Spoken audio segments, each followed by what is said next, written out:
Hello, lovely humans, Jen Foxbot here. In this third episode of STEM skills that I wish everybody knew, we are going to cover the scientific method. Yay! It's so cool! Okay, so science is not a collection of facts. It is a way of asking questions and seeking knowledge, a way to examine our assumptions and hold them under the light and challenge them. Science is not about being right. It's about being open to new ideas and discoveries, even if it means our assumptions or our hypotheses are wrong. Doing science means being upfront and transparent about what you know, how you know it, and about what you don't know. It also means being honest with ourselves about our own biases and our own lack of knowledge, about gathering different perspectives and having other folks check our work, because sometimes they can find things that we didn't see. Science is also the most beautiful when it is humble. So what does it actually mean to do science? Okay, so I know that some of y'all have like a time limit of 3 minutes and 23 seconds. So I'll go through it quickly and then we'll go into each point, each step of the scientific method in more detail. Okay, so the first step is be curious. Observe the world around you and ask questions. So this might be something simple. Well, simple. To be fair, I don't think really anything in this world is simple.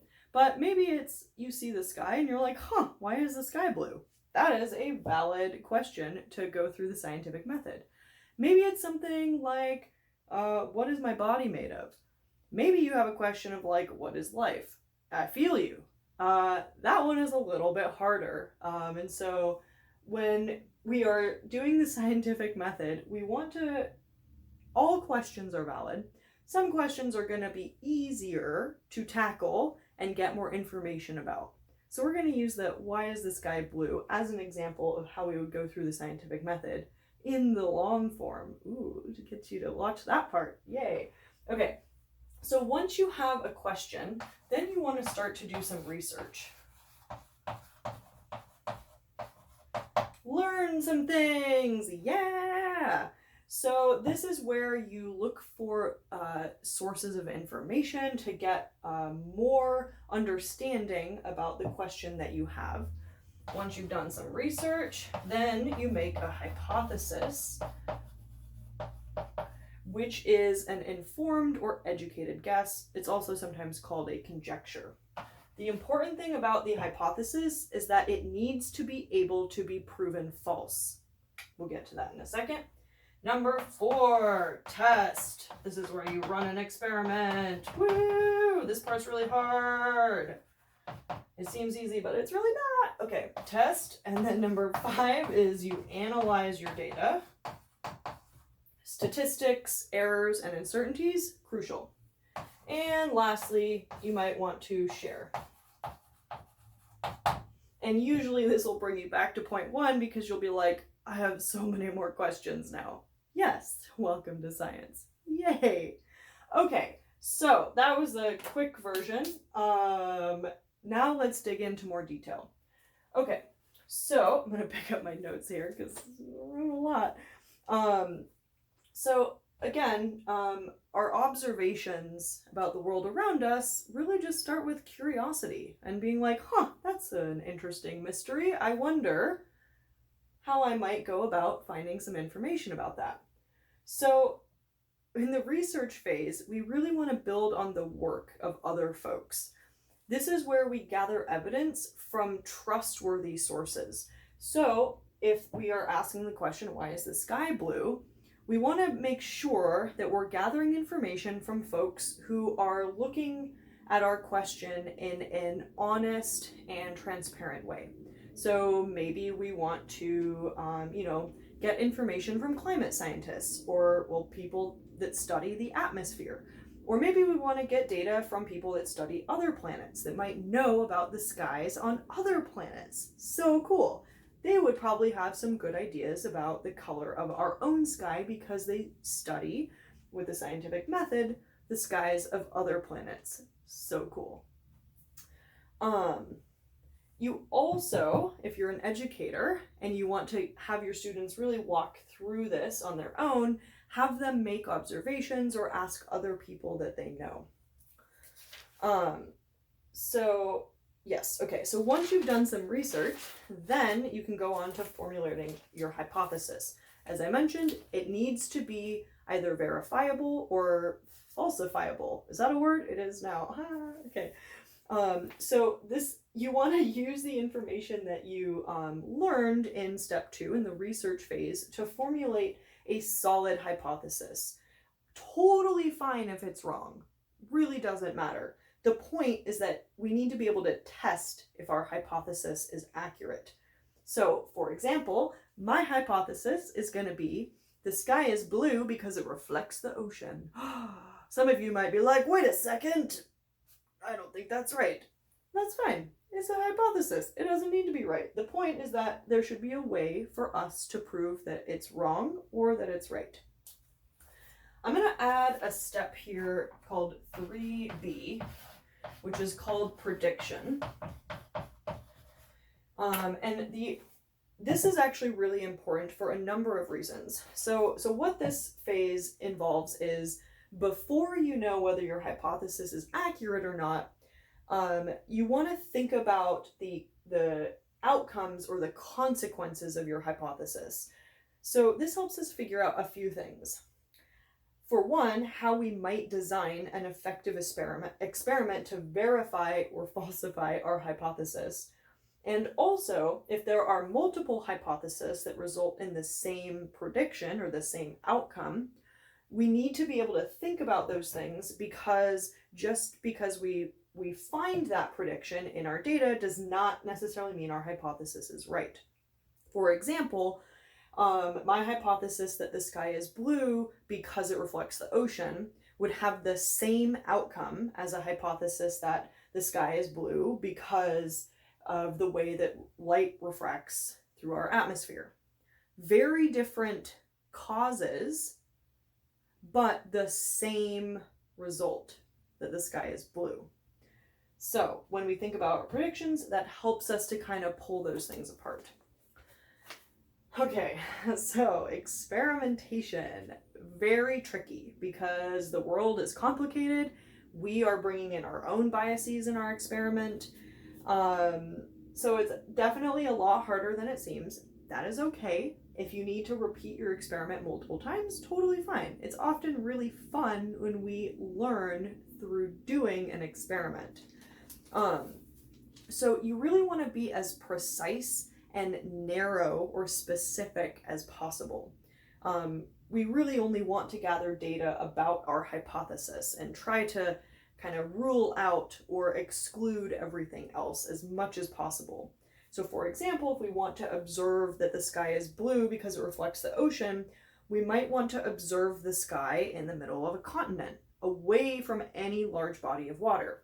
We also want to make many observations in many different locations at many different times of day.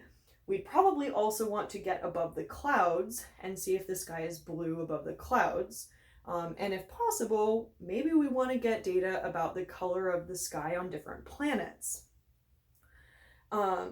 We also might start to wonder new things, which would help us feed into designing a new experiment, like why is the sky not blue at night? Is there a way that we could make the sky blue by shining a light on the ocean and having it reflected in the sky? Interesting. We also want to be as consistent and detailed as possible when we're gathering data. So record where you made the measurement, what time of day it was, how the measurement was made, what did you use. Be as specific as possible. If you're using a camera to take pictures, record the exact type of camera and what the battery level was. All of those things might affect your data. You also want to record who made the observation. And again, be consistent, right? We want to be able to compare our data. We need to compare apples to apples. So we should be taking measurements, at consistent time intervals. So maybe every 30 minutes or something like that. We also, as much as possible, should try to keep the methodology of measurement, or the way that we're making measurements, the same throughout our experiment. We can change it and run a different experiment and then compare those two, but there should be some consistency in the way that you're making measurements within each experiment. Any change is going to give us errors and uncertainties, which leads me to the analysis phase. Dun da da. So, the last thing, we want to be as neutral as possible in the experimentation phase. And actually, this is a really big problem in psychology, because we are people studying people. We are complex. We come in with emotions and with prior knowledge and ideas about the way that the world works. And so when there's a human that is engaging with another human, there are many layers that make it very difficult, if not impossible, to be a neutral observer. And it's gotten better, but old psychology studies were rife with errors and uncertainties because it's very difficult to be neutral. So we would introduce what I call human errors or human biases into our data set. And that those sometimes get left out of the analysis. In the analysis phase, that's where we look for patterns, where we start to seek to make sense of our data and our measurements. So this is where statistics come in handy. So you might find that calculating the mean or the average is really helpful, or maybe you're interested in the median or the range of your measurements. And this is also where we need to formalize and calculate our sources of error. So with error, there are two main categories of error. Systematic, which are consistent differences between our observed values and the true or actual value. So these would be things like if we were using a camera and we had a filter on the camera when we were taking pictures of the sky, but that filter was the same throughout all of our experiments, we would be able to go back and basically remove the filter or account for the filter. So systematic errors are sometimes able to be accommodated for in the analysis. You can rule them out because they're the same on every measurement. Random errors, on the other hand, are much trickier to deal with because they are random differences between different measurements, and you may have made a measurement that has an error and you don't even know that it has an error. So for example, if you were taking pictures, and every time you took a picture it had a different filter and you didn't know which filter you were using, that might be a source of random error.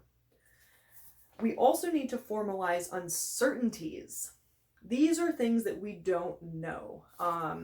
Uncertainties, there are kind of three main types of uncertainties. Things that are out of our control, like things that you can't measure, things that you didn't know when you ran the experiment, and things that you didn't or couldn't include in your experiment. So for example, in our sky color experiment, it's really impossible to get all of the photos of the sky that we would need. And maybe it was also impossible for you to get photos of the sky from other planets. So these are called true uncertainties. That took me a second to find in my notes. So basically a true uncertainty is we just don't know and we have no way of finding out. Again, that's okay, but you need to record that. A statistical uncertainty might also be the natural variation in your measurements. So for example, maybe the way that you take pictures changes a little bit every time because it's impossible to take a picture at the same angle. So that's another type of, that's called a statistical uncertainty. And then finally, sometimes there's just natural variability that causes uncertainty. So for example, if we were able to include photos of the sky from Mars in our data set, we'd be like, oh, the sky is a different color. But do we know that that's just because, is that because that Mars doesn't have an ocean, or is it some other reason? We don't really know. It could just be natural variability in the planets. There are lots of different reasons that Earth and Mars would have different color skies, and with only two different planets to compare to, we don't really know. And again, we are always going to have sources of error and uncertainties in an experiment. The really important thing is to record them and to be as transparent about those sources of error as possible. And we really should be doing error calculations. What's your margin of error? What are your rates of uncertainty? That sort of thing. It is a huge red flag if you ever read a scientific paper and there is no discussion of errors and uncertainties. You basically can say, well, your data is meaningless because I don't know what you don't know, and I don't know what your sources of error were, and neither do you. So your data doesn't tell me anything. Whew, okay, so I'm very passionate about errors and uncertainties. And I have been very surprised at some of the papers I have seen published in major journals where I'm like, yo, where's your discussion of errors and uncertainties? I don't see anything. So keep an eye out for that. Okay, finally, when you share your findings, if you're a scientist, you will probably submit them to a paper. They will be peer reviewed where other people get to check your work. There are feelings that I have about some of those. It's easier to get published if you are affiliated with certain universities or whatever. But peer review is really important because I make mistakes all the time. Some of y'all catch them, which is great. I go way too fast most of the time. And it's helpful for other people to kindly point out those mistakes. We all make mistakes, and that's okay. That's why we have peer review. We also want other people to be able to replicate our experiment. So let's say I publish this finding that says the sky is blue because it reflects the light from the ocean, and I have all this data and all this stuff, and someone else tries to repeat my experiment, but they get a different result. They get different photos or something like that. Then they would come back and say, I ran your experiment and I got a different result, so I don't think that your conclusion is accurate. And I'd be like, that's really interesting. We should have a discussion. And then maybe get a third person to do the same thing. This is why I love science, because it's collaborative. We get to work together to tackle big questions, and we get to, learn from other people and check each other's work. It's really beautiful, and I love it. You also might have found that you were not able to confirm nor deny your hypothesis, and now you just have more questions. Yeah, classic. Welcome to science. I also love that too, because I think sometimes the questions are more beautiful and interesting than the answers that we get. But if you want to do citizen science, you can think about sharing your experiment on social media or with your friends, or sharing it on Medium, or maybe a blog or somewhere, because the hard work that you put in to seeking information about the world around you is really cool.